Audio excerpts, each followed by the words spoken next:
आपका काम हो जाएगा।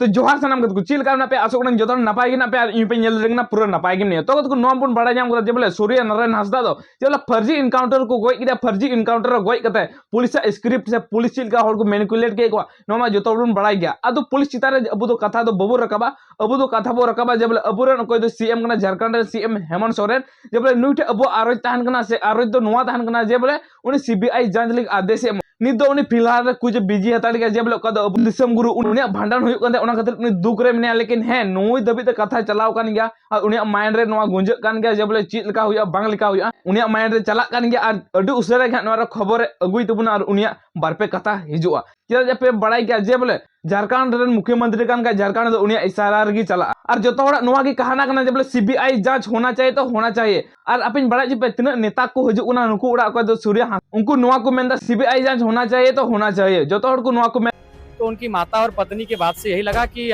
प्रशासन 2 थाना की पुलिस पिछले कई दिनों से लगातार दबाव बना रही थी सरेंडर को लेकर।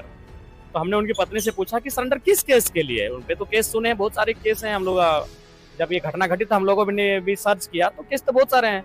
तो बोला कुछ दिन पहले कोई माइंस में कोई घटना घटी थी।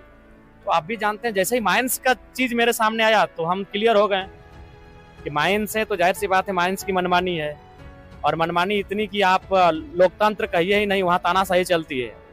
अभी आज जो परिस्थितियां हैं खनन के क्षेत्रों में, औद्योगिक क्षेत्रों में, कंपनियों के क्षेत्रों में, आज भी ब्रिटिश इंडिया कंपनी के तर्ज पर हमें लगता है कि मनमानी चल रही है।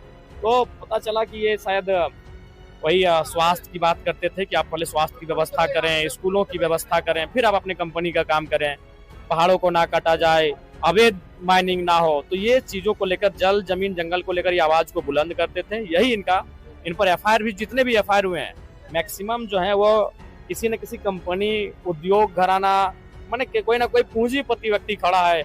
ये आप याद कर सकते हैं गुरुजी के टाइम में होता था महाजनी आंदोलन, महाजनी के खिलाफ, सामंत के खिलाफ। तो अभी तो महाजन और सामंत है नहीं, उनका स्थान कंपनी फैक्ट्री में कुछ लोगों ने ले लिया है। मैं सबको नहीं कह रहा हूँ भाई सब ऐसे हैं, कुछ लोग तो हैं, कुछ नहीं, बहुत ज्यादा लोग ऐसे हैं। कम लोग ईमानदार हैं, ज्यादा लोग गलत कर रहे हैं। तो सामंत और महाजनों का स्थान किन्होंने ले लिया है? अभी जो आज कंपनियां हैं, आज जबरन जमीन ले लेना, बिना मुआवजा के काम करना, लाठी डंडा लेना, पुलिस को भेज देना, रात को उठवा लेना, कंपनी के खिलाफ जाओगे तो रात को घर से उठा लेना, ये तो हर जगह हो रहा है। ये आपके गोड्डा में नहीं, धनबाद, बोकारो, हजारीबाग, गिरिडीह, जमशेदपुर, हर जगह यही हो रहा है। आप उस दिन सरायकेला में सुने होंगे कि हमारे जो पार्टी के प्रत्याशी रहे थे वो भी आदिवासी हैं, संथाल हैं, उनके खिलाफ राजस्थान के पूंजीपति लोग चल गया था डीसी से मिलने के लिए। क्यों ना? उसका मांग था कि आप 8 घंटा वर्कर को खटाइए, उन लोग खटा रहा है 12 घंटा, तो मांग गलत नहीं था उसका भी। तो ठीक उसी प्रकार ये जो सूर्या जी का मैटर, उनकी पत्नी, उनके आसपास गांव से मिलने के बाद जो पता चला मैटर यही था, वह कंपनी की गलत नीति, अवैध खनन, अवैध कार्यों के खिलाफ। और जो कंपनियां सही से काम कर रही थी उनसे उनका सही सवाल था कि सीएसआर का आपका मद कहाँ है? सीएसआर यानी 2% शिक्षा स्वास्थ्य में आप काहे नहीं खर्च कर रहे हैं? अगर जो कंपनी लीगली भी है, इलीगल तो ढेर सारी हैं, ये आपको भी मालूम है खदान किस प्रकार से इलीगल है, लेकिन जो लीगल भी उनसे भी उसका सवाल था। सवाल यही था कि आपका सीएसआर कहाँ है? सीएसआर में शिक्षा, स्वास्थ्य, पब्लिक सेक्टर के जो रिक्वायरमेंट है वो कहाँ है? तो उसी सवाल को खामोश करने के लिए ये घटना घटी। और आप भी जानते हैं पुलिस प्रशासन आज क्रोनी कैपिटलिज्म के इशारे पे काम करती है। ये तो आदमी, अगर वो क्रोनी कैपिटलिज्म जो गुजरात, आंध्र प्रदेश में, दिल्ली में बैठे अगर पूंजीपति लोग इशारा कर दे तो एक पूरे गांव को इनकाउंटर करके खत्म कर देंगे, ये व्यवस्था है। तो कह रहे कि फर्जी इनकाउंटर किया गया है, वो साजिश के तहत इनकाउंटर मुझे भी मेरी जो थोड़ी सी समझ इसमें दिखी, क्योंकि मैं भाई कोई सीआईडी से जुड़ा, सीबीआई से जुड़ा व्यक्ति हूँ नहीं, लेकिन मेरी जो थोड़ी सी समझ इसमें दिखी, थोड़ी सी धाराओं का अध्ययन जो मैंने किया है, सीआरपीसी 46, 49, विकट परिस्थितियों में हाथ बंधा होना चाहिए। हाथ बंधा तो भागने का आप ठप्पा ही नहीं लगा पाते। दूसरी बात, मैंने बॉडी को देखा, वो जला हुआ है। तो जलता है तभी जब उसमें शॉर्ट या तो करंट इलेक्ट्रिसिटी से होता है, या फिर कोई गर्म दूध, गर्म चाय, गर्म तेल या गर्म खाना आपके बॉडी पर गिर जाए, या गर्म पानी आपके बॉडी पर गिर जाए, तभी वो जलता है और ये मांस छिल जाता है। गोली लगता है तो सीधा घुसता है, खून बहता है और इंसान मर जाता है। और दूसरी बात, अगर ये एनकाउंटर था, वो भाग रहा था, तो गोली पीठ पे होनी चाहिए, पेट पे तो बिल्कुल नहीं। बिल्कुल सवाल के घेरे में है।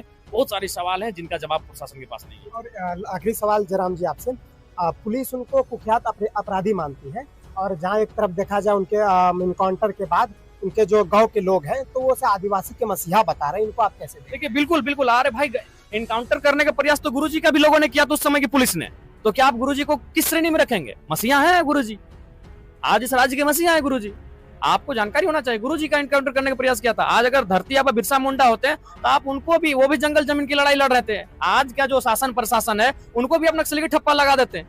तो ठीक उसी प्रकार उस गांव के मसीहा हैं, क्योंकि उस गांव के बच्चों के स्कूल की बात वो करते थे, उस गांव के बच्चों के स्वास्थ्य की बात करते थे। मैं बच्चों से मिला भी, वो इंग्लिश टॉकिंग कर रहे हैं यार।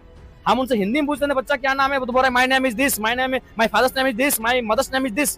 तो वो उन बच्चों की आवाज थे, उस गांव की आवाज थे, और ये जंगल जो आज खामोश हो चुका है, उस जंगल का वो आवाज।